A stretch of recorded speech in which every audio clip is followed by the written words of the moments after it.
2015년 시행되었던 민경채 필세 사항 판단 해설 시작해 보도록 하겠습니다. 책형은 인책형인 점 참고하시기 바라고 1번부터 바로 보도록 하겠습니다.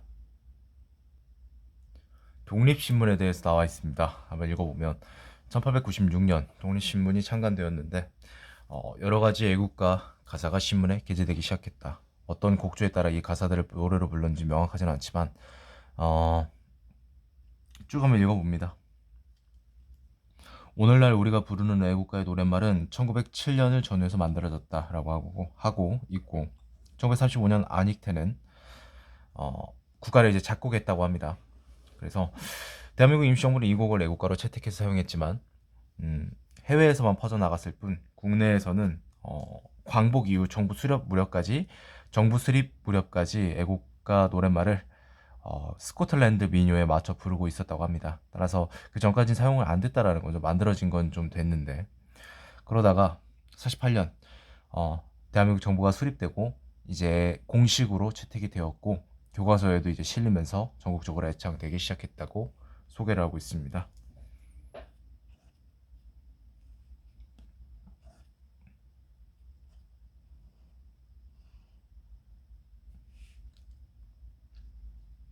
그러다가 1980년대 후반에 가니까 중지가 되었다고 합니다. 그러니까 이제 의무적으로 이제 그 애국가를 이제 부르는 게 좀 이제 방송하는 게 이제 의무였는데 이제 자율화가 되었다고 합니다. 자, 오늘날 주요 행사 등에서 애국가를 제청하는 경우 부득이한 경우 제외하고 사절까지 제청하고 애국가는 모두 함께 부르는 경우에는 전주곡을 연주한다. 다만 약식 절차로 국민 의례를 행할 때 애국가를 부르지 않고 연주만 하는 의전 행사나 시상식, 공연 등에서는 전주곡을 연주해서는 안 된다라고 하고 있네요.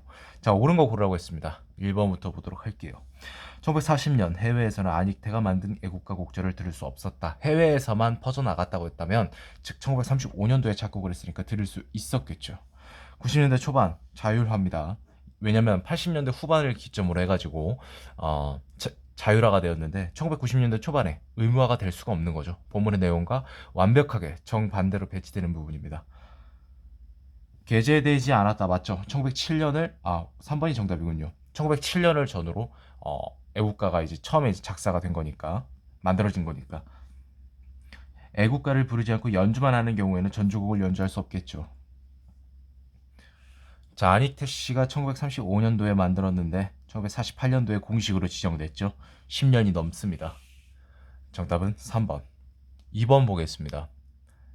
조선시대 복식은 신분과 직업에 따라 다르게 규정되었는데 상민들은 흰색 두루마기만 입을 수 있었던 데에 비해 중인들은 청색 도포를 입고 다녔다. 조선시대 백관들의 공복 규정에 따르면 중인의 경우 정산품은 홍포에 복두를 두르고 협지금띠를 두르고 흑피와 이런 거 신었다고 합니다. 그러다가 사품 이하는 청포에 흑각띠 이렇게 입었다고 합니다. 입고 신었다고 합니다.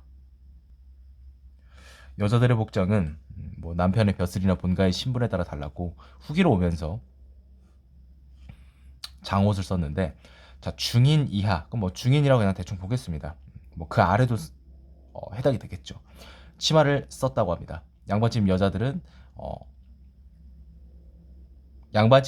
장옷을 썼고 중인 이하 여자들은 장옷 대신 치마를 썼다라고 하고 있고 양반집 여자들은 왼쪽으로 치마를 여며 입었다는데 상민이 그렇게 하면 욕 처먹었다고 하죠.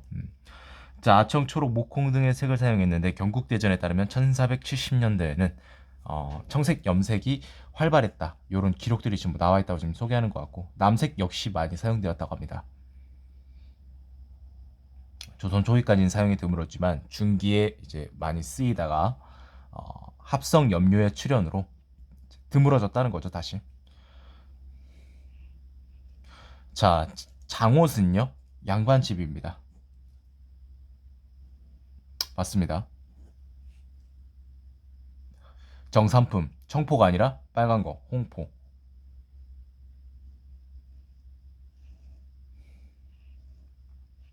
남색 염료는 초기에는 안 됐다가 중기에 활발해졌다가 합성 염료가 출현하는 이후 그 이후부터 이제 안 쓰였다고 하는 걸 우리가 지문에서 확인할 수 있었죠. 그러니까 리얼은 틀렸죠. 잠깐만. 중인들은 제가 왜 이걸 동그라미 쳤죠? 홍포였는데 정답은 2번이 되겠습니다.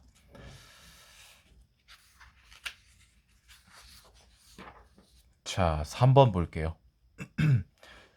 자, 또 지문 이런 건데 정념은 수령의 본분으로 모든 선의 원천이며 모든 덕의 근본이다. 정념하지 않으면서 수령 노릇을 잘한 자는 없고 상산록에 이런 말이 있다. 정념에는 세 등급이 있는데 그중에 최상이라고 지금 먼저 소개가 되고 있는데 아무것도 먹지 않고 먹고 남은 것은 가져가지 않고 낙향할 때는 한 필의 말로 조촐하게 가져가니 아주 옛날에 청렴한 관리다. 그 다음 봉급 외에는 명분이 바른 것만 먹고 바르지 않은 것을 먹지 않고 먹고 남은 것은 집으로 보내니 이것이 조금 옛날의 관리다. 최하는 굳이 읽지 않겠습니다. 여기까지는. 최하가 오늘날의 청렴한 관리라고 합니다.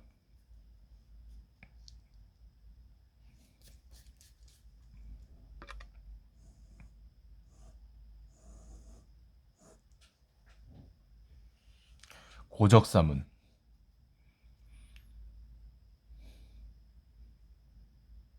뭐 그랬다고 합니다. 뭐 봉급 이런 것만 안 받는다고, 그러니까 막 봉급 외에 아무것도 안 먹는다고 해서 굳이 막 청렴하다라고 볼 수 없다. 지금 이걸 그런 걸 이제 말하고 있는 것 같아요.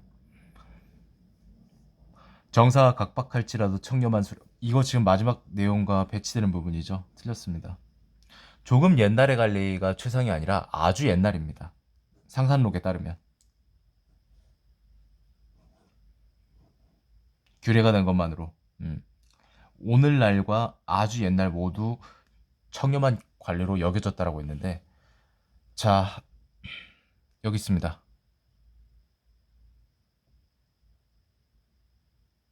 어디였었지? 잠깐만.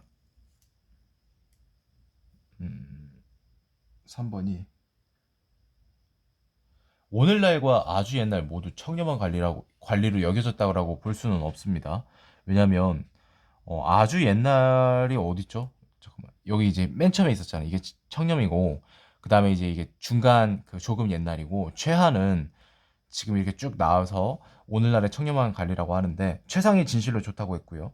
최하는 옛날 같았으면 형벌에 처했을 거라고 하고 이렇게 말을 하고 있죠. 따라서 청렴했다라고 볼 수는 없는 겁니다. 네. 그러니까 지금 이제 아주 옛날은 맞는데 오늘날이 아닌 거죠. 아주 옛날, 그렇죠. 상대적으로 더 청렴했고요. 자, 고적사무는 조금 옛날의 관리에 뭐 청렴한 관리에 해당하므로 아주 모범이 될 만한 수령이다라고 했는데, 자, 봉급도 받지 않았습니다. 그럼 뭐 이건 뭐 아주 옛날도 아니겠죠. 근데 중요한 거는 그게 아니고 모범이 될 만한 수령이 될 수 없었던 게 여기 너무 사나워서 포악해가지고 원성이 더해지고 임금이 파면시켰는데 그게 청렴한 관리일까요? 아니겠죠. 정답은 4번. 지문형, 이게 민경채 상황 설명할 때 이 지문형이 참 해설하기가 애매해요. 뭐 국어책처럼 이 책을 읽을 수도 없는 거고, 뭐 이거 뭐 딱히 뭐 스킬이 필요한 것도 아니고, 그러니까 괜히 이제 의외로 이런 데서 정석대로 그냥 읽다가 좀 보고 하다 보니까 시간만 더 가는 것 같아요. 좀 약간 좀 할 때마다 느끼는 건데 많이 낯섭니다. 뭐 자료 해석이나 이제 상황 판단 다른 퀴즈나 뭐 법조문은 차라리 좀 명확한 부분이 있는데. 자, 4번 봅니다. 재산 등록 대상으로 오른 거. 이거 그 높으신 분들 거 등록하는 것 같은데. 네, 아무튼 뭐 이런 사람들이 한다고 합니다. 본인만 하는 게 아니고 배우자, 그리고 본인의 직계 존비속, 부모님이나 자식까지. 다만 혼인한 그 딸, 그러니까 이제 딸이죠. 딸의 그 여성, 딸이나 외증조부모, 외조부모 요런 그 부류들은 제외한다라는 겁니다. 흔히들 아는 재산 다 나와 있습니다. 와, 별걸 다 신고하네. 굉장히 막 디테일하네요. 1번. 시청에 근무하는 사급 공무원 동생은 직계 존속도 아니고 직계 비속도 아닙니다. 아무것도 아닙니다. 배우자도 아니고, 그리고 뭐 아무것도 아니죠. 자, 결혼한 딸입니다. 결혼한 여성은 제외한다고 했으니까 도지사 씨의 아버지니까 일단 해당이 되죠. 직계 존속이니까. 연간 600만 원의 소득이 있는 지식재산권 1000만 원 이상입니다. 그래서 지식재산권이 이제 그 수익을 봐도 1000만 원이 안 되기 때문에 대상이 아니라는 거죠. 별정직 공무원 D의 아들, 자, 직계 비속이죠. 그리고 승용차, 자동차니까 4번이 정답이 되겠네요. 자, 이혼한 전처. 말도 안 되죠. 갑자기 전처가 왜 나와? 4번이 정답이 되겠습니다. 자, 5번 봅니다. 이거는 이제 지문형 문제인데 계산이 좀 들어가는 문제래요. 방사선은 원자핵이 분열하면서 방출되는 것으로 우리의 몸속을 비집고 들어오면 인체를 구성하는 분자들의 피해를 준다. 인체에 미치는 방사선 피해 정도는 REM이라는 단위로 표현되는데 1램은 몸무게 1g당 감마선 입자 5천만 개가 흡수된 양이라고 해요. 사람의 몸무게를 80kg으로 가정하면 4조 개의 감마선의 입자에 해당한다. 여기서부터 그냥 읽지 않고 가겠습니다.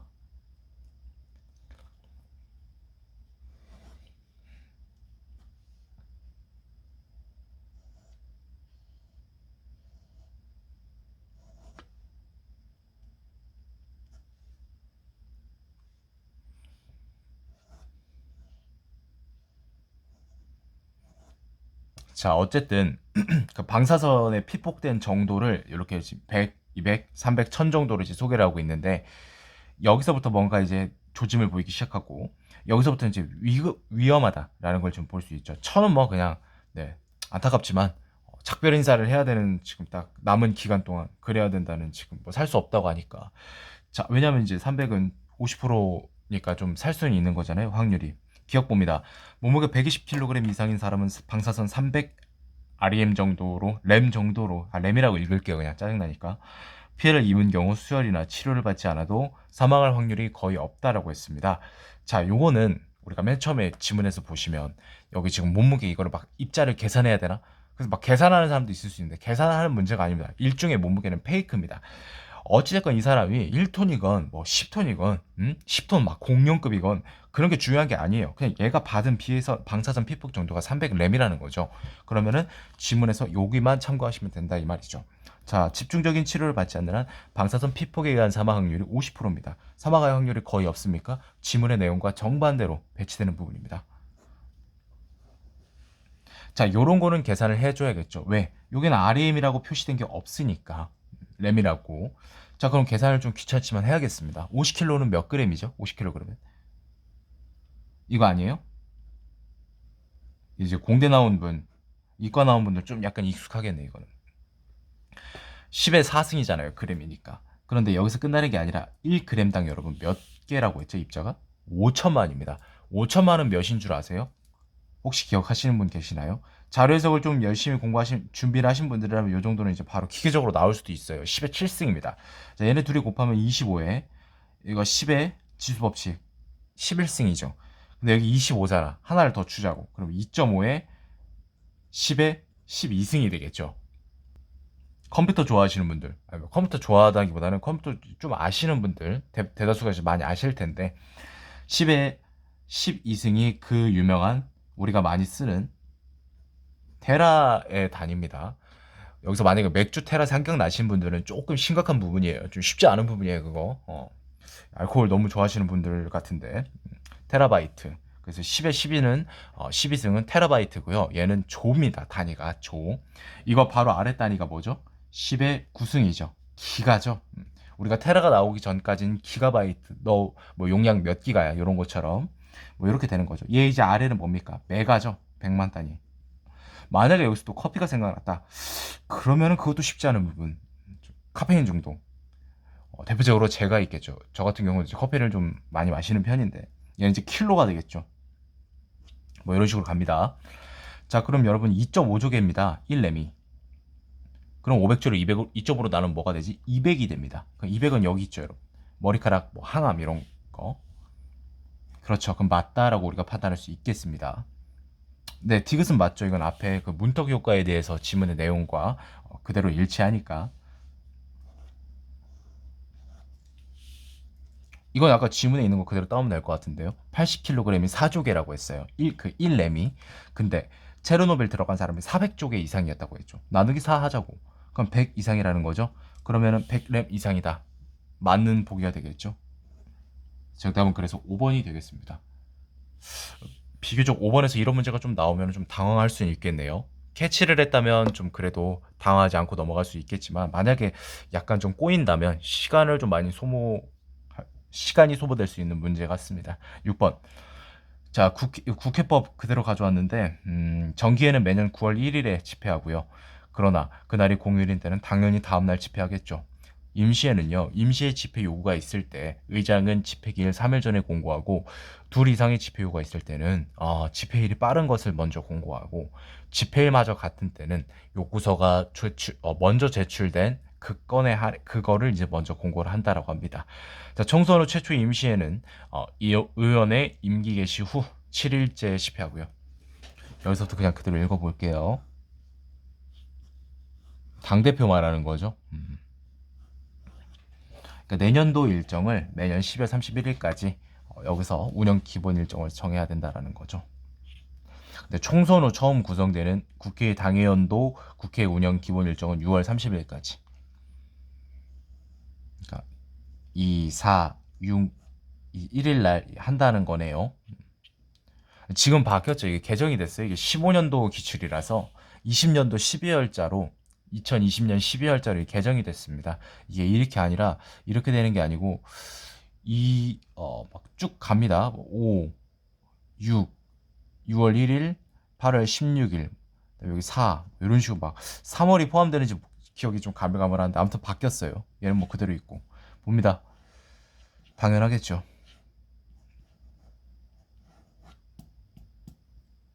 일주일이니까 임기 개시 후 일주일입니다. 선거잖아요. 아닙니다. 자, 이거 4개월이죠. 근데 정기의 회기는 100일을 초과할 수 없는데 얘 100일 초과하는데 틀렸습니다. 틀렸고요. 임시회가 한 번만 있는 건 아닙니다. 여기 지금 이렇게 돼 있잖아요. 그리고 대한민국 헌법에 의하면 임시회를 요구할 수 있는 사람은 국회의원뿐만 아니라 대통령도 가능합니다. 그렇기 때문에 130일을 초과할 수 있는 경우의 수가 아주 무궁무진하겠죠. 다양하겠죠. 많겠죠, 당연히. 왜 내년 얘기를 하고 있지, 얘는? 집회 공고를 해야죠. 말도 안 되는 소리. 5번이 정답이 되겠습니다. 내년도 국회 운영 기본 일정을 올해 12월 31일까지 정해야 된다. 맞습니다. 근데 올해 총선이 있었어. 5월 30일부터 임기가 시작됐겠지. 그러면 여기 질문에서 6월 30일까지 해야 되는 거 아니야? 왜 12월 31일이야? 이거는 올해 일정이고, 예? 올해 일정. 예. 그러니까 이제 5월 30일에 임기가 시작되니까 6월 30일까지 이제 남은 기간이 있을 거 아닙니까? 6, 7, 8, 9, 10, 11, 12. 이 기간을 놓을 건 아니잖아요. 네. 그러니까 물론 좀 노는 것 같긴 해. 국민의 입장에서 보면은 쉽지가 않아요. 참 거기 진짜 배우신 분들, 진짜 대한민국의 엘리트 분들, 공부나 뭐 어느 방면에서나 다 엘리트 분들이신데 쉽지가 않아요.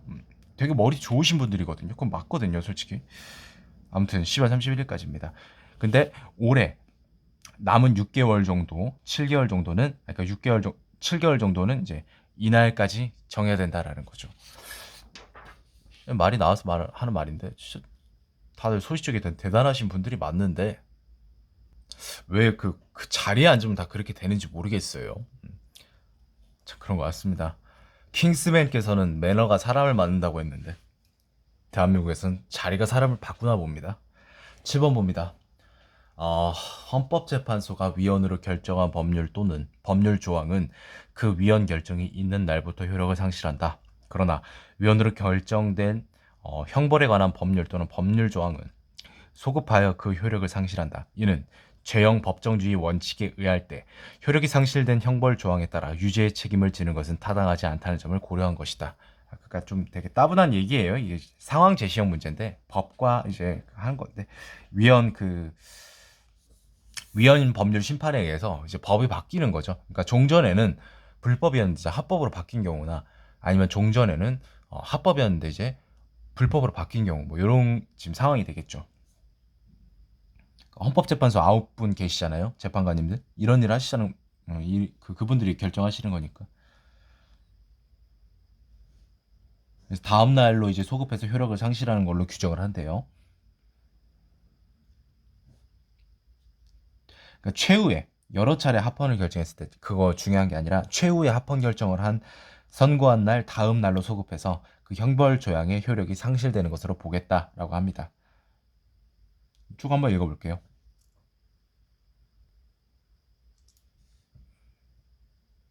그러니까 이제 아니 뭐 예를 들어서 법이 이제 불법이 아니다라고 바뀌었으면 나 이전에 이것 때문에 학교도 아니 학교래 깜빵 다녀왔는데 교도소 다녀왔는데 재심 청구해서 무죄 판결 받아야겠죠. 그리고 억울하잖아요. 구금일수 이런 것들 그거에 따른 형사보상금 청구. 그, 그 화성 연쇄살인사건 진범 몇 년 전에 나와가지고 그 20년 동안 억울하게 그 옥살이 하신 선생님 계시잖아요. 참 뉴스 보고 진짜 안타까웠습니다. 저는 그 피해자 이춘재인가?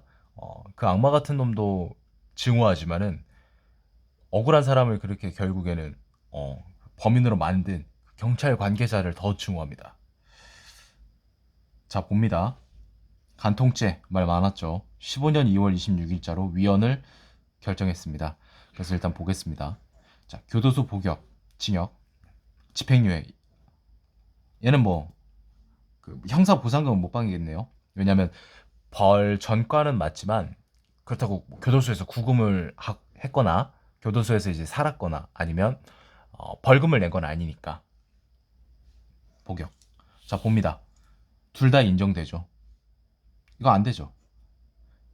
3번이 정답이네요. 왜냐면 이게 집행유예가 벌을 그러니까 이제 죄가 없는 게 아니거든요. 전과는 맞아요. 전과는 들어가는데 다만 이제 그 징역을 안 사는 거죠. 근데 이제 결국에 선고를 받았으니까 이거에 따른 무죄 판결은 이제 청구를 할 수 있지만 형사 보상금은 안 되죠. 이분은 병은 둘 다 되죠. 그거 아니죠. 정답은 3번입니다. 8번 봅니다. 씨름 대회를 하는데 11명.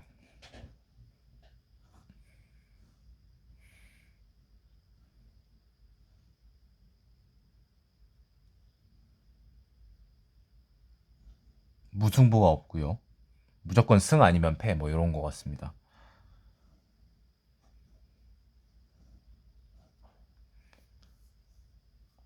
그러니까 1일차, 2일차, 3일차, 4일차, 5일차, 6일차, 7일차, 8일차, 9일차, 10일차 이렇게 10일차 결승전. 연장 이런 거 없는 것 같고 무승부가 그냥 바로.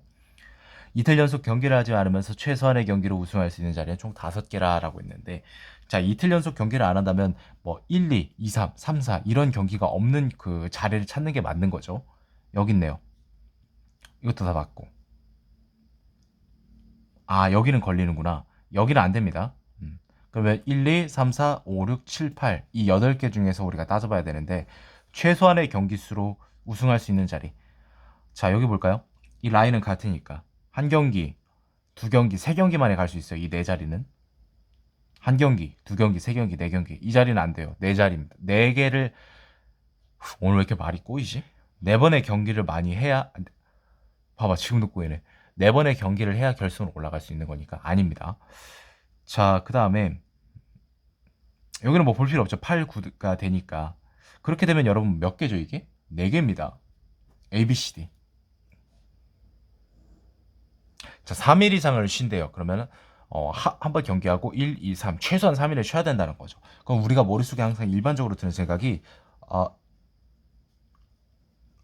그러면은 이 경기에 3을 더해서 4부터 그 4 이상만 찾으면 되나? 이렇게 생각할 수 있는데 4는 포함을 하면 안 돼요. 왜냐면 1 다음에 4가 되면 하루 쉬고 이틀 쉬고 3일째 경기해야 되는데 이건 3일 이상 쉬어야 된다고 했잖아. 그럼 무슨 소리? 플러스 4를 해야 된다는 거죠. 플러스 4를 해도 그 다음 경기보다 적다면 여기 니은에 해당하는 게 맞습니다. 맞죠? 5, 4. 그 다음에 여기도 맞죠? 이건 안 되고 3이니까 됐습니다. 6개입니다. 그러면은 아까 11경기 치러야 된다고 했죠. 11분의 6이니까 아니죠. 그럼 디귿이 정답일 거고 자, 4번의 경기를 통해야 되는 자리가 하나, 둘, 셋, 넷이고요. 그 다음에 여기죠. 하나, 둘, 셋, 넷. 즉 5자리고요. 나머지 6자리는 뭘까요? 아까 여기 잠깐만 5자리, 6자리 다시 이 4자리랑 여기 아까 기억이 이틀 연속 경기를 하지 않는다. 이 조건이 없었으면 여기에 하나가 더 포함이 돼요, 사실은. 왜냐면 얘는 첫 번째는 부전승이거든요. 그래서 한 경기, 두 경기, 세 경기거든요. 따라서 그 세 번의 경기를 치르고 우승할 수 있는 자리는 다섯 개입니다. 그리고 나머지는 당연히 여섯 개는 네 번이겠죠. 그래서 높습니다. 그래서 옳고요. 정답은 3번이 되겠습니다.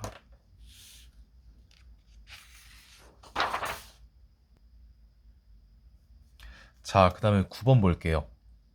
층간소음 관련된 문제인데 갑과 을의 최대 배상 금액을 모두 그러니까 갑과 을의 최대 배상 금액으로 모두 옳은 것을 고르라고 합니다. 자, 층간소음이 이렇게 되어 있어요. 주간, 야간, 주간, 야간이고 최고와 등가로 나뉘어 있습니다. 그리고 배상 기준 금액이 이렇게 나와 있고 가상 기준 한번 읽어볼게요.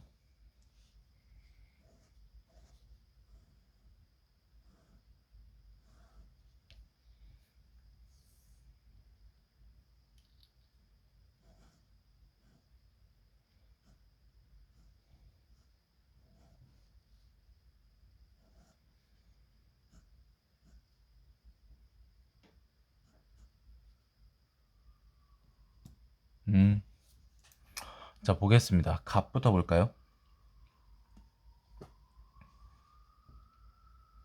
주간, 야간 모두 최고 소음도는 수인 한도를 초과하지 않았으나 주간 등가는 45, 야간 등가는 38. 각각 넘었죠. 그러면 가산 기준은 이 두 번째를 만족하겠네요. 최고 혹은 등가가 주야간 모두 초과했을 때 30% 이내 가산, 최대 배상 금액이니까 30%의 가산이 들어갑니다. 나머지는 없죠. 피해자 부부니까 2명이죠. 부부가 3명일 리는 없으니까. 그리고 10개월 동안 여기에 해당하겠죠. 소음 피해를 봤으니까. 130만 원이고 거기에 30%가 더 추가되죠. 169만 원이 되겠습니다. 자, 마지막 을을 보겠습니다. 1년 6개월 전부터 지속적으로 소음을 발생시키자 문제를 제기했는데 자, 야간의 그 등가 소음도가 42데시벨, 최고 소음도가 52데시벨 넘었죠. 그러면 주간 혹은 야간에 즉 여기서 모두 30% 초과됐다는 거죠. 따라서 30% 가산이 가능하고 4명이었고 1년 6개월 동안 지금 피해를 받았으니까 320만 원입니다. 거기에다가 30% 추가를 해야 되니까 96만 원이죠. 그리고 그 중에 수험생이 한 명 있어요. 20%. 그럼 한 명이니까 320에 20% 아닙니다. 80에 20%예요. 한 명이니까. 그렇게 되면 이걸 다 더하면 되겠죠. 432만 원. 네. 1번이 정답이 되겠습니다. 10번 보도록 할게요. 버스 정류소 명칭 관리 및 운영 계획에 옳은 거 판단할 때.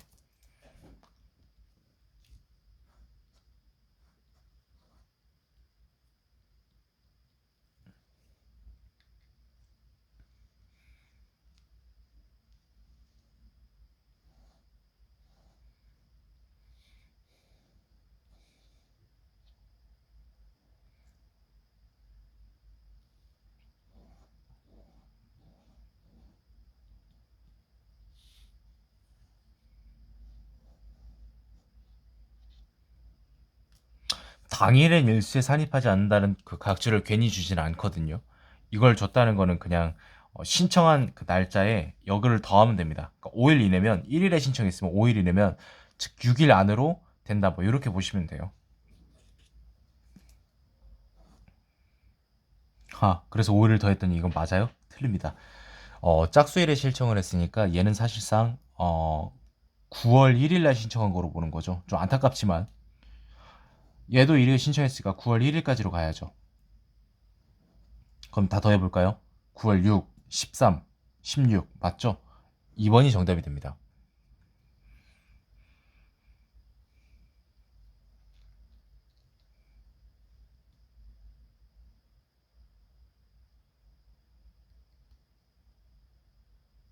가나서점 이거는 아니죠. 왜냐면 우선순위가 앞쪽에 있는 걸 먼저 써야 된다고 했잖아요. 아파트가 먼저 있습니다. 상점보다. 음, 틀렸습니다.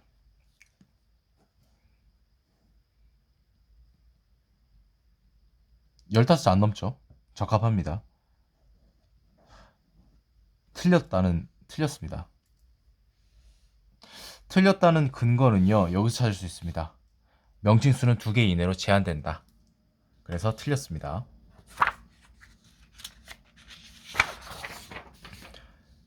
자, 11번 봅니다. 무궁화에 관한 가장 오래된 기록은 중국 동진시대 문인 곽복이 쓴 산해경이라는 지리서에 있다. 읽어보죠, 그냥.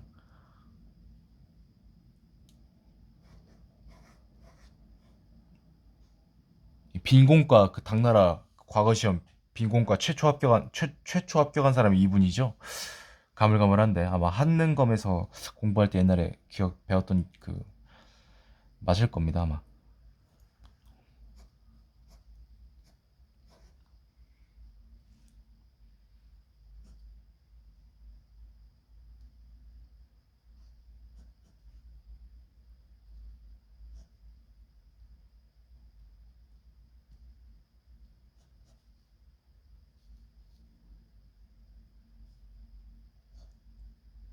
자, 읽어봤으니까 1번부터 보도록 할게요. 1번이 정답이네요. 왜냐면 일제 그 무궁화 말살을 위해서 일제가 학생들한테 무궁화를 캐오면 뭐 상 주고 이렇게 좀 했었죠. 따라서 유도한 거죠. 더 강해졌죠. 아니죠. 중국 동진시대 문인 곽복이 쓰는 게 가장 오래된 기록이죠. 아니죠. 이런 건 지문에 찾아볼 수 없었습니다. 이 내용은 있었는데 조선소년군이 아니라 서울중앙학교입니다.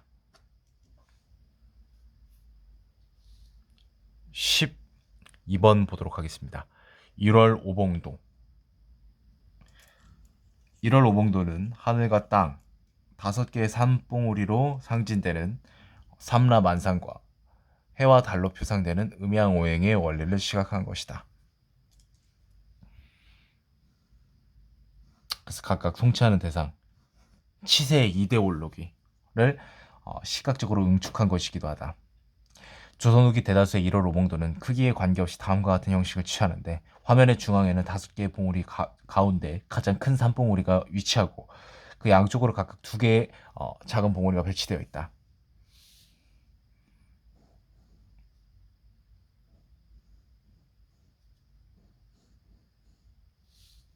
대충 이런 건가?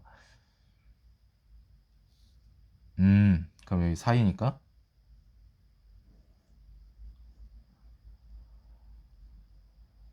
오케이. 달은 왼편. 초승달로 그려볼까?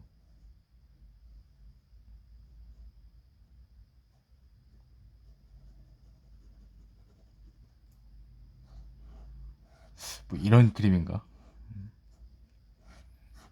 유치원생도 이거보단 잘 그리겠다. 소나무는 생략할게요.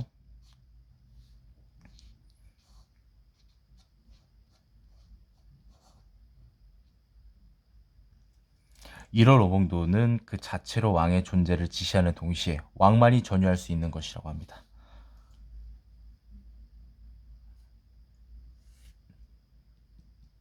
배치했겠죠. 왜냐면 여기서 그 제사에도 영정 초상 뒤에도 놓였다고 하니까. 해가 달보다 오른쪽에 있죠. 맞습니다. 사용되지 않았죠. 오로지 왕만. 이것도 그럴싸한데 아니에요. 왜냐면 5개의 산봉우리는요. 5개의 산봉우리를 상징되는 삼라만상은 통치하는 대상을 이제 일컫는 부분이죠. 그래서 틀렸습니다. 그래서 정답은 1번이 되겠습니다.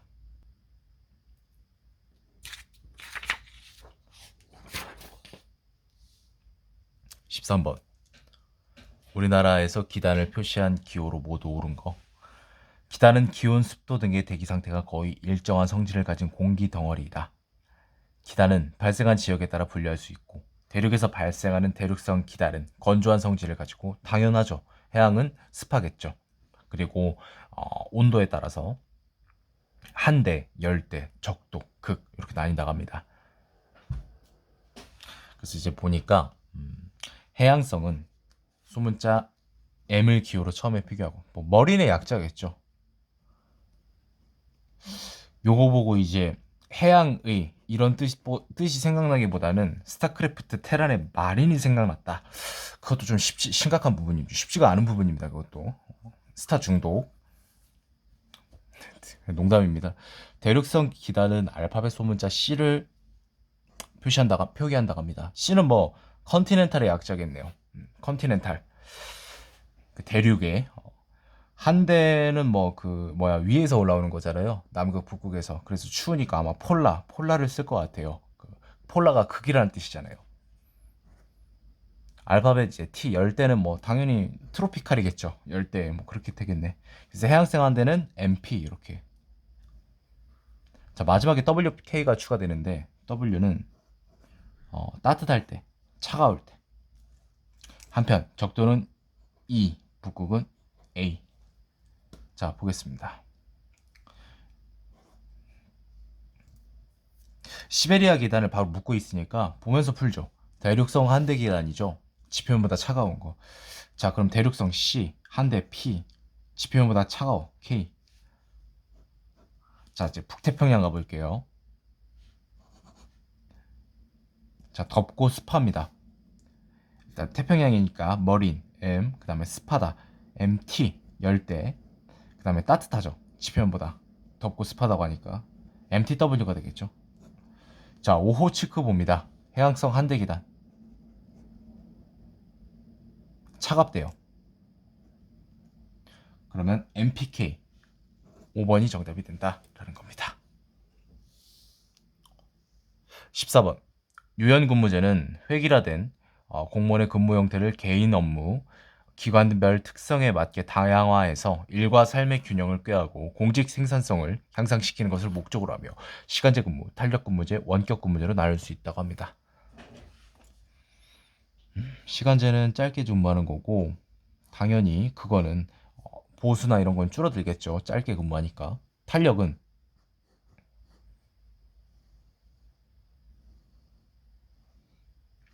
근무시간 선택형은 이렇다고 합니다.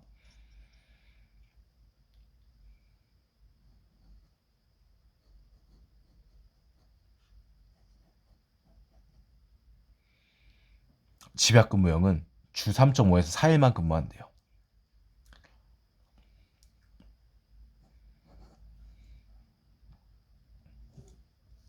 그다음에 이제 원격 근무제.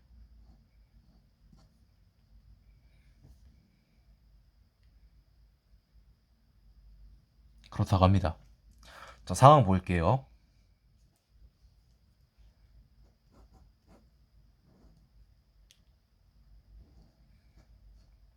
그러니까 주 40시간은 다 지킬 예정이고 그다음에 5일간 출근도 다 지킵니다. 그런데 이제 그 출근 그 해서 업무 보는 시간이 매일 8시간으로 일정하지 않아요. 그럼 여기 어떤 거에 어떤 유형에 해당이 될까요?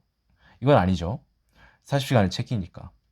근무 시간 선택형이 되겠죠. 5일 근무 준수지만 1일 8시간을 반드시 근무해야 되는 것은 해야 하는 것은 아니다.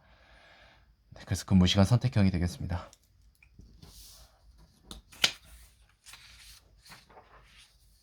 15번. 방정식이 나오네.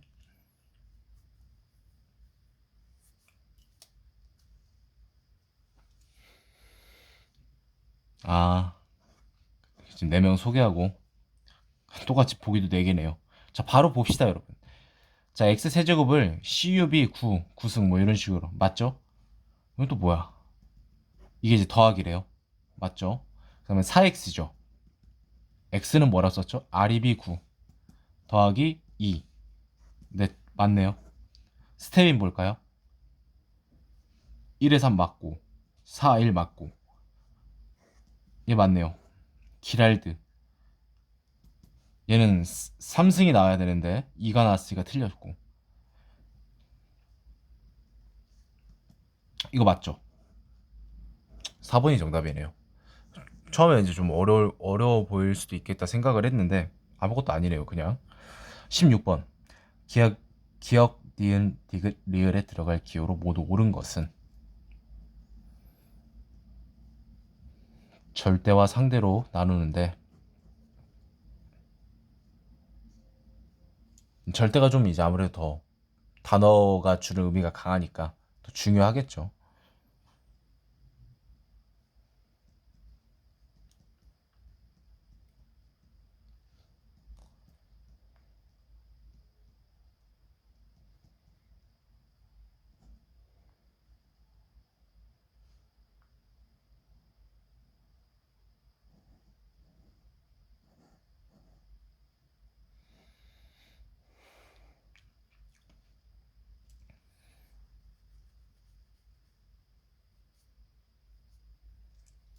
요거 이거는 그 심의 좀를 거쳐서 괜찮다 싶으면은 원래는 안 되는데 설치하게 해주겠다, 뭐 그런 부분인 것 같습니다.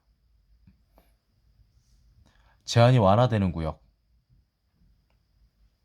상대 정화 구역을 말한다고 합니다. 아, 이게 꼭 가로가 이렇게 돼 있어가지고 그냥 완전 저 문장 같아. 이런 부분이 수험생 입장에서, 푸는 입장에서 좀 짜증나죠. 솔직히 좀 헷갈리고. 근데 이게 사실 그냥 법을 그대로 따온 거거든요, 사실. 그러니까 뭐 어쩔 수가 없는 거죠. 법이 다 이런 식으로 표현되니까. 그러니까 이게 무슨 소리냐면, 상대 정화 구역이 이제 대통령 그 제한이 완화되는 구역을 말하는데, 대통령령으로 정하는 구역이. 근데 여기서 지금 7호는 당구장 있잖아요. 당구장은요, 상대가 아니라 정화 구역 전체를 말하겠다, 뭐 이런 부분입니다. 가능하다는 뜻이죠, 전체가 당구장은. 자, 그럼 당구장 지금 볼까요? 당구장 이렇게 다 되어 있는데, 둘 다 심의를 거쳐서 뭐야, 이제 허용이 될 수 있겠죠. 세모가 될 것이고.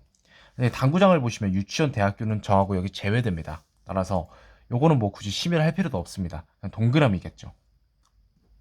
그러면 벌써 다 지워지니까 리을도 볼 필요 없겠네요. 같으니까 니은만 보겠습니다. 자, 만화가게입니다. 유치원, 대학교가 아니라 이제 초중고등학교니까 심의를 통해서 가능합니다. 정답은 2번이 되겠죠. 설치가 가능하겠죠. 이거 헌법 판례거든요. 그래서 이제 유치원, 대학교 이제 근처에 장사하시는 분들이 아마 이거 헌법소원 건 걸로 알고 있어요. 그래가지고 야, 무슨 당구장까지 하는데 대학생 뭐 먹을 만큼 먹었고 유치원 아직 어려서 이런 거 잘 모를 텐데 굳이 거기까지 금지하냐, 뭐 이런 말들이 있었던 것 같아요. 그래서 결국에는 이제 위원 그래서 아마 허용이 된 걸로 알고 있었는데, 아마 그렇게 들었어요. 저도 헌법 공부할 때. 헌법 얘기하니까 다음에 헌법 얘기가 나오네. 아, 왜 이렇게 이번에 좀 법이 많이 나오죠? 짜증나게. 15년도가. 진짜 어리광 부리는 게 아니라, 이게 피셋은 그냥 조용히 그냥 입 닫고 풀어도 체력적으로 굉장히 이게 에너지 소모가 심한 시험인데, 그 중에서 또 법 내용 나오면 좀 답답하죠. 이거 뭐야 지금 이게? 신문지야? 에휴. 근데 저는 이제 또 말까지 하면서 하니까 더 미치는 거죠, 이게. 법은 좀 그래요. 귀찮아서 말하기가. 자, 헌법 제29조 1항은요. 공무원의 직무상 불법행위로 손해를 받은 국민은 법률이 정하는 바에 의하여 국가 또는 공공단체에 정당한 배상을 청구할 수 있다. 이 경우 공무원 자신의 책임은 면제되지 아니한다고 규정하고 있다. 대법원은 이 헌법 조항의 의미에 다음과 같이 판단을 했다랍니다.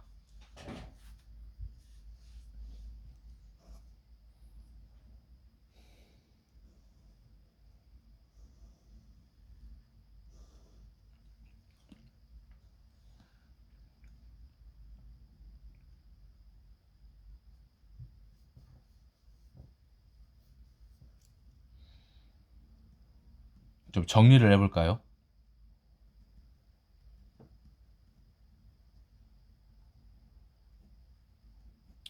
자, 그 중과신, 그러니까 고의를 뺐어요.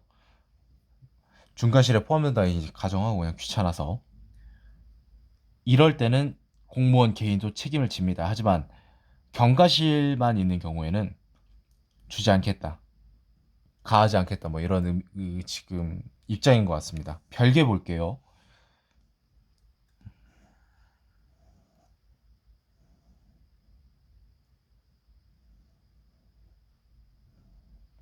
이분은 별개는요, 모두 책임이 있다, 져야 된다, 이러고 지금 보고 있습니다. 그렇게 지금 말하는 것 같습니다.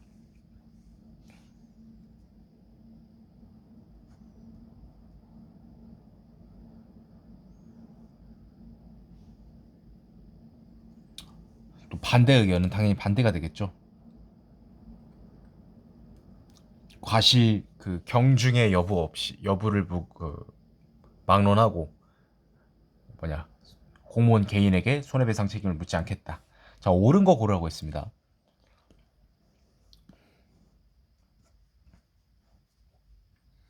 일치하지 않습니다.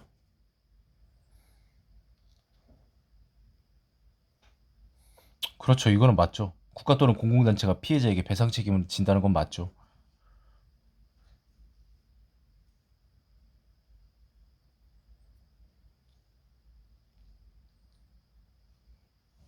다수와 반대 의견 모두 반대는 아닌데 다수는 구별하고 있어요. 4, 5번도 이렇게 보시면 돼요. 넘어가도록 할게요. 굳이 다 볼 필요는 없을 것 같습니다. 시간 관계상. 18번. 관리 대상 주택에 수를 묻고 있습니다. 근데 이제 보면 조명이 3개가 있고 주택이 지금 5개 있습니다. 아, 숫자가 광량이구나. 한 칸의 거리가 2 뭐 이런 식으로.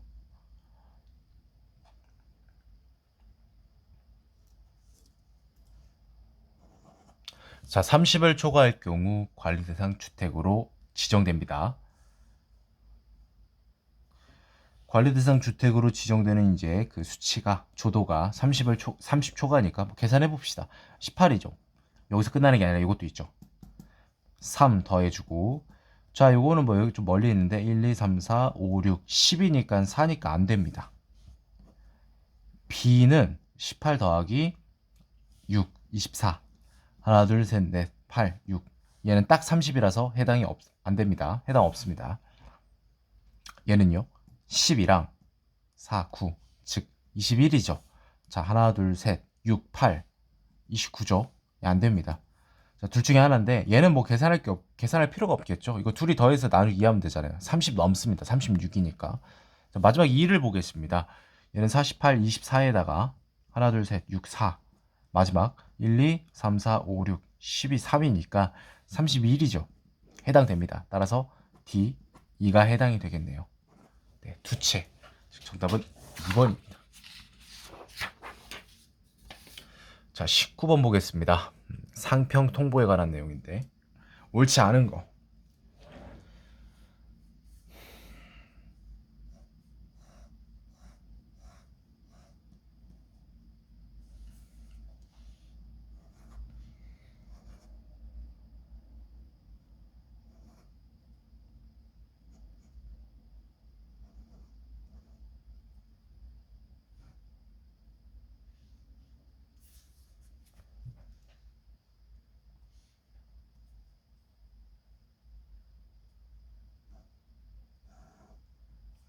발행량이 나뉘어 있으니까 체크를 좀 해놓고.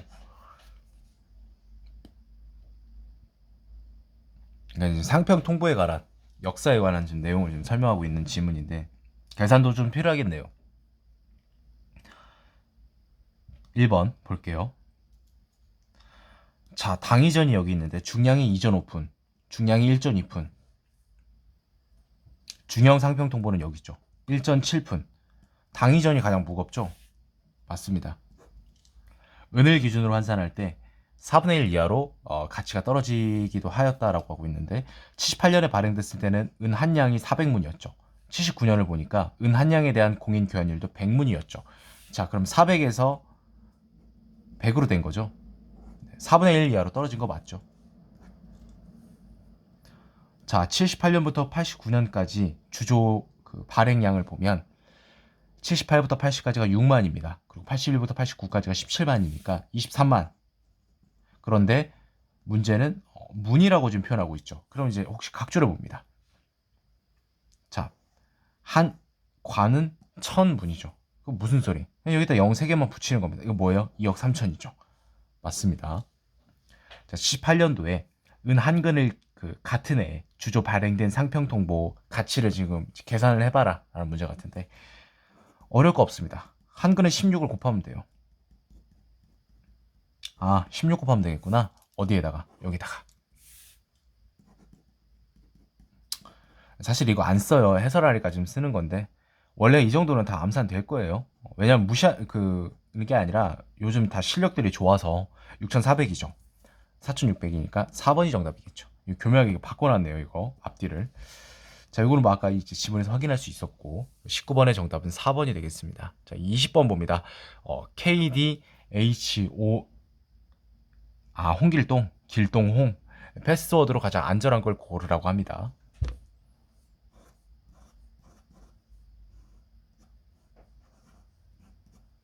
뭐 이렇다고 합니다.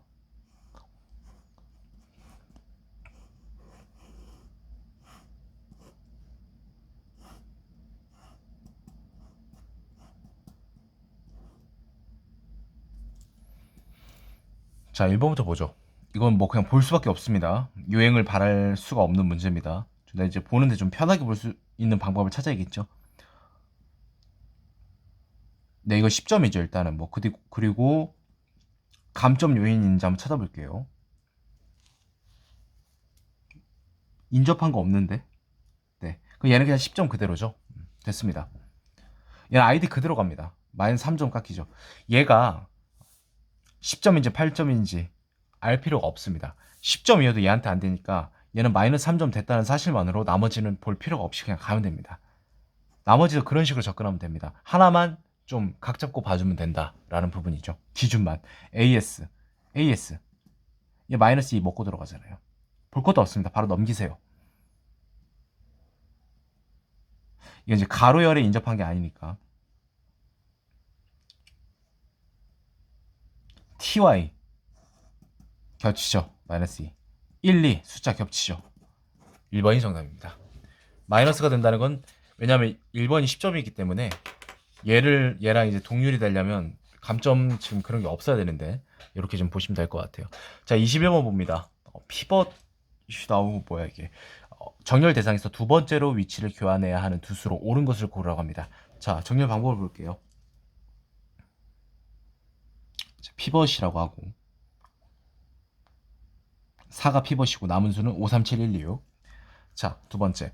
피벗보다 큰 수 중에서 가장 왼쪽. 이겠죠, 뭐. 피벗보다 가장 작은 쪽에서 오른쪽. 그럼 이제 교환하면 이렇게 되죠.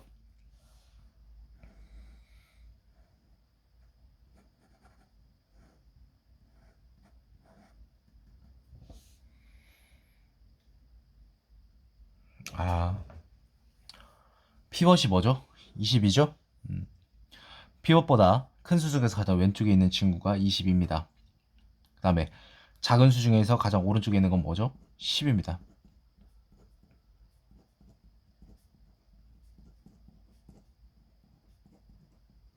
자, 다시 피벗보다 큰 수 중에서 가장 왼쪽에 있는 게 뭐죠, 여러분? 여기 있습니다. 작은 것 중에 가장 오른쪽에 있는 건 뭐죠? 얘입니다. 얘 이렇게 바꾸겠죠. 27과 12가 바뀌겠네요. 정답은 5번입니다. 자, 22번 보도록 하겠습니다. 거짓말 탐지기는 진술 내용의 참거짓을 판단하는 장치다. 거짓말 탐지기의 정확도는 탐지 대상이 되는 진술이 참인 것을 참으로, 거짓인 것을 거짓으로 옳은 판단을 내릴 확률을 의미하며 참인 진술, 거짓인 진술 각각에 대하여 동일한 정확도를 나타내고요. 갑이 사용하는 거짓말 탐지기의 정확도는 80%입니다. 자, 보겠습니다. 자, 진술이 총 100건이 있어요. 그러면 참인 진술을 참으로, 거짓을 거짓으로 볼 수 있는 확률이 80%라고 했으니까 전체적으로 보면은 당연히 100건 중에서 80건은 true, T로 보고 그 다음에 20건은 false, F, 거짓으로 보겠죠. 참 거짓. 따라서 맞습니다. 옳지 이 지금 이제 20건에 대해서 옳지 않은 판단을 내릴 가능성이 가장 높습니다. 자, 100건 중에서 니은 보는 겁니다. 진짜 참이 T고요. 거짓이 이렇게 돼 있다고 합니다. F 80건. 자, 그러면 참으로 판단하는 것은 총 32건. 이거 뭐 참을 참으로 판단하는 게 몇이에요? 정확도가 80%니까 16건. 나머지 4는 뭐예요? 참인데 거짓으로 판단하는 거죠. 정확도 때문에. 얘는 뭐야? 거짓을 거짓으로 64건. 나머지 20%는 뭐죠? 5판단할 확률이죠. 발음이 안 돼. 그래서 20%니까 16건이니까 16, 16입니다. 최종적으로 참은 32건이 될 가능성이 가장 높습니다. 근데 물론 여기서 진짜 참은 얘겠죠. 얘는 이제 잘못 그거겠죠. 100건 중에 예를 들어서 10건이 진짜 참이고 나머지 90건이 거짓이라면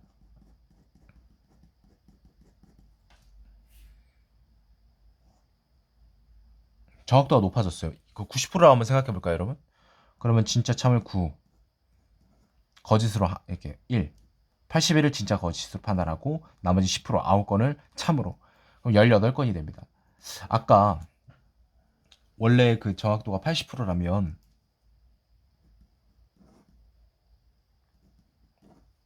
잠깐만. 맞잖아요. 예. 18, 18이니까. 그럼 오히려 더 줄어들잖아요. 참이 되는 진술이 18건으로 이렇게. 따라서 정확도가 높아진다고 참으로 판단하는 진술이 많아진다는 이 선지는 틀린 말이 됩니다. 이거 그냥 그대로 따라가면 되는 거 아닌가요?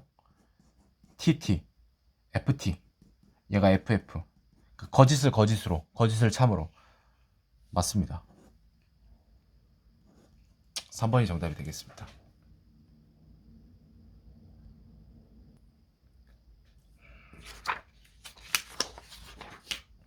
자, 23번 보도록 할게요.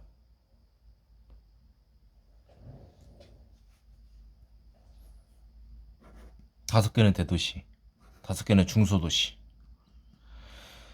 매일 5개 경기장에서 10개 경기장에서 모두 한 경기씩 열리는 게 아니라 5개 경기장 이 중에서 그리고 한 시즌당 각 경기장에서 열리는 경기의 횟수는 10개 경기장 모두 동일하다라는 거죠.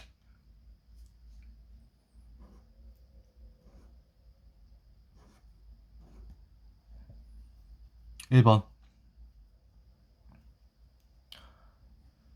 자, 대도시에서 모두 열렸다 가정해 볼게요. 5개가. 그러면 3, 6, 18. 즉 9만 명이죠. 틀렸죠.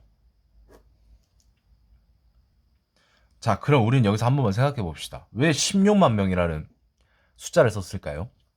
중소에서도 열렸다고 한다면 14,000명이 5개 경기장이니까 7만 명이죠. 둘이 더하면 16만 명이죠. 이 실수를 유도한 겁니다. 네, 틀렸어요. 2번. 중소도시 경기장에 좌석 점유율이 10%포인트 높아진다면 대도시 경기장 한 곳의 관중수보다 중소도시 경기장 한 곳의 관중수가 더 많아진다라고 하고 있어요. 중소가 올라가도 80이니까 그래도 안 될 것 같은데요. 28에 16이니까 16,000명이잖아요. 지금 대도시는 18,000이죠. 지금 딱 보니까 3번이 핵심 선지 같은데. 아니, 몇 경기가 열리지도 않는데 몇 경기가 열리는지 알 수도 없는데 이걸 어떻게 구하나요? 이렇게 생각할 수 있죠. 틀린 말은 아니거든요. 근데 제가 이렇게 한번 물어보고 싶네요. 만약에 그 생각이 드셨다면. 그 한 경기당 열리는 시즌당, 경기장당 이제 한 시즌에 열리는 그 경기장당 경기 횟수는 같다고 조건을 주어졌죠. 총 경기 수가 안 나와 있다고 해도 내가 그럼 정하면 되는 거잖아. 그걸 정해도 어차피 관중수 그 줄어드는 퍼센트는 따질 수 있어요. 자, 봅니다. A라고 보겠습니다. 각 경기장마다 총 경기수. 자, 그리고 가로를 치겠습니다. 이전은 뭐죠? 5개죠. 자, 대도시는 18,000입니다. 그럼 18,000을 1.8로 볼게요. 귀찮으니까. 5개. 자, 중소는 뭐였죠, 여러분? 27에 14, 1.4. 이것도 5개 경기장이죠. 이거 다 더하면 뭐가 되죠? 9, 7, 16A가 됩니다. 자, 그럼 여기서 이게 어떻게 바뀐다고? 4개랑 6개로. 그대로 계산합니다. 8.4, 7.2. 약간 숫자가 좀 깔끔하진 않아도 계산하는데 그렇게 막 크게 무리를 줄 만큼 어려운 계산은 또 아니잖아요. 오케이, 끝. 소수점 귀찮아요? 그럼 뭐 그냥 공을 하나 더 넣어. 160, 156으로 보면 되잖아. 4 감소하잖아. 4분의 40, 40분의 1. 이거 뭐예요, 소수로? 2.5%죠. 맞습니다. 3번이 정답이 되겠죠. 자, 4번. 대도시 경기장의 좌석 점유율이 중소와 같다고 합니다. 그럼 70%로 올라가는 거죠, 여러분. 그러면은 대도시는 하루에 한 경기장, 그 경기장 한 개에 최대 수용 가능 인원이 2만 1000명이죠. 최대 수용 인원이. 그럼 5개에서 만약에 다 모두 대도시에 몰렸다고 한다면 10만 5천이 최상단입니다. 10만 명을 초과할 수 없다라는 말입니다. 5번도 똑같아요. 10만 명 초과할 수 없어요. 중소 그 최대 수용 인원이 대도시와 같으면 37에 21이라서 그대로 갑니다. 이것도 똑같아요. 볼 필요 없습니다. 정답은 3번. 자, 24번 봅니다.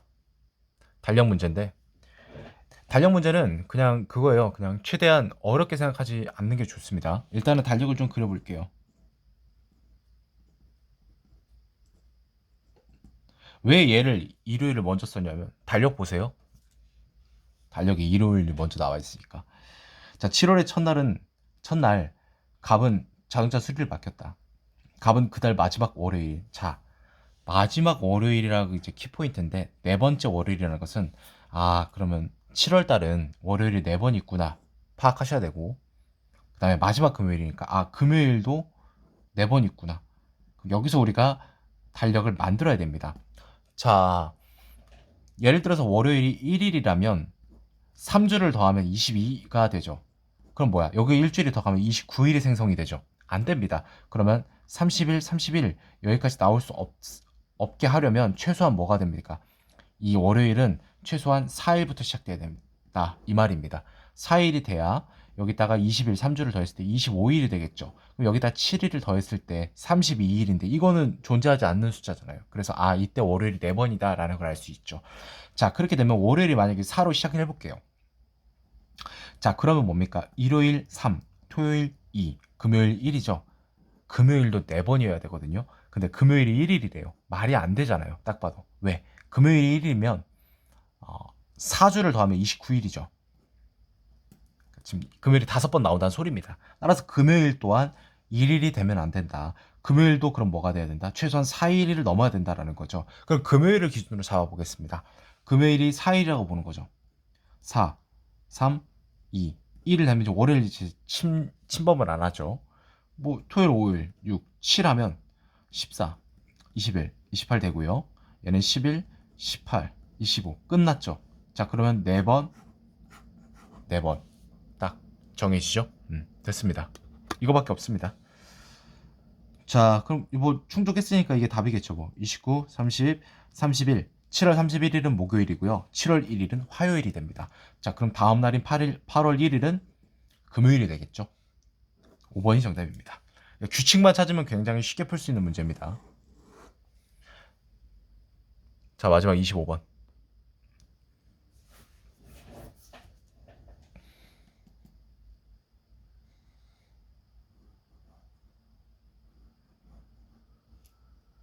아, 이거는 경우의 수구나. 잠깐만요. 자, 사각형 테이블에서 A 왼편 파 이거 하나, B 왼편에서 나초록, 초록을 안 썼다는 뜻이죠. 빨간, 그다음에 마지막 이 네 가지의 이제 조건을 준 것 같습니다. 아, 물론 이제 여자 남자랑 또 있는데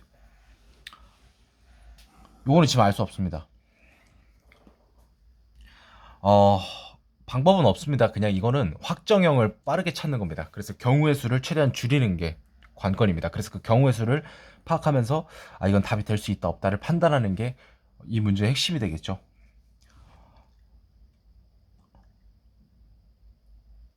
자, 얘랑 한번 접목시켜 볼게요. 무슨 소리냐면 A가 여기 있잖아. 근데 C가 A 자리에 올 수는 없잖아요. 근데 C를 여기다 온다고 쳐볼게요. 근데 C의 맞은편 무조건 빨간색이 와야 돼. 파란색이야. 배치되죠. 그럼 무슨 뜻이냐? 이 자리는 C가 올 수 없다. 그럼 B나 D가 와야 된다. 이렇게 판단할 수 있죠. 근데 각각 또 경우의 수가 나뉩니다. 왜? 한 CD는 가만히 있냐고. D, C가 될 수도 있고 C, D가 될 수도 있죠. 한 가지, 두 가지 또 있습니다. 뭘까요? 뭐긴 뭡니까? B가 안 왔으니까 여러분 뭐가 와야겠죠? D가 와야겠죠? 네, 맞습니다. 자, 그럼 여러분 여기 이제 C, B 또 하나 더 B, C 이렇게 오면 되겠죠? 됐습니다. 이 네 가지 경우만 따지면 되는데 언제 따지고 있어 이렇게 쉽지만 그렇게 오래 걸리지 않아요 이거. 자, 보겠습니다 여러분. 자, B 왼편이에요. 얘죠. 그럼 얘는 초록색이면 안 된다고 합니다. 근데 C 맞은편에 있죠 여러분. 그럼 얘는 뭐야? 빨간색이지. 자, 그럼 됐습니다. BC가 뭐예요? 초록색이랑 노란색을 둘 중에 하나는 반드시 쓰겠죠. 근데 지금 이 주어진 조건만으로 그거를 확정할 수는 없어요. 됐죠? 자, 그런데 뭡니까? 노란 모자를 쓴 사람과 초록 모자를 쓴 사람 중 한 명은 남자이고 한 명은 여자라고 되어 있습니다. 이 상황에서. 아, 잠깐만, 이거 보면 되겠다. 잠깐만요. 아, 이거 접목시킬게요, 여러분. 얘가 D였죠? D 맞은편에 노란색을 쓰면 안 된다. 그럼 여긴 뭐만 올 수 있죠, 여러분? 초록색밖에 올 수 없다라는 거죠. 그럼 얘는 뭐가 될까요, 여러분? 노란색. 됐습니다.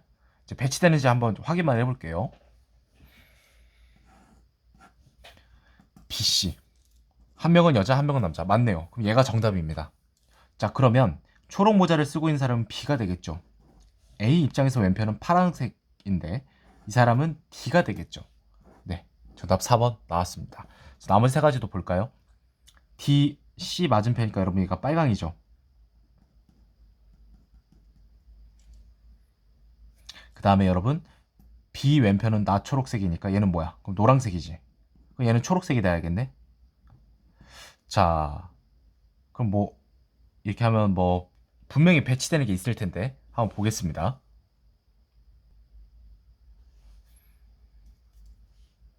아, 목이 아프네. 이걸 보면 될 것 같은데요. B 왼편에 있으면 여러분 초록색이면 안 된다고 했잖아요. 근데 D 맞은편은 노란색이면 안 된다고 했는데 얘 노란색밖에 안 돼요. 왜? B 입장에서 봤을 때 얘가 나 초록색이어야 되니까 노란색밖에 없었죠. 왜? 빨판은 정해졌으니까. 충돌하잖아요. 안 됩니다. 그래서 얘 볼까요? 빨이고요. 그 다음에 이제 B 왼편이니까 여러분 얘가 나 초록색. B 입장에서 이거. 그러니까 얘는 그럼 노란색이 되겠죠. 그럼 얘가 초가 돼야 됩니다. 노초. 자, 뭐 조건은 다 맞췄는데 노란색, 초록색은 각각 남자, 여자죠. CD 둘 다 남자가 노란색, 초록색이니까 안 되죠. 오케이. 자, 마지막 보고 그냥 끝낼게요. B 왼편에서 얘 초록색이다. 이렇게 이런 거죠, 여러분. 초록색. 근데 C 맞은편이니까 빨간색. 좋습니다.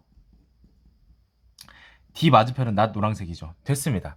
알 수 있는 건 여기까지밖에 없어요. 그럼 뭡니까? A와 B가 노란색 아니면 초록색인데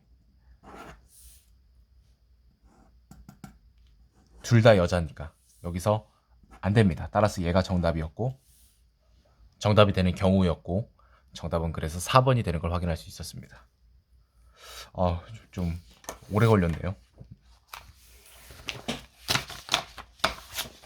2015년도에 시행되었던 민경채 상황이 전반적으로 난이도가 높았던 것 같습니다.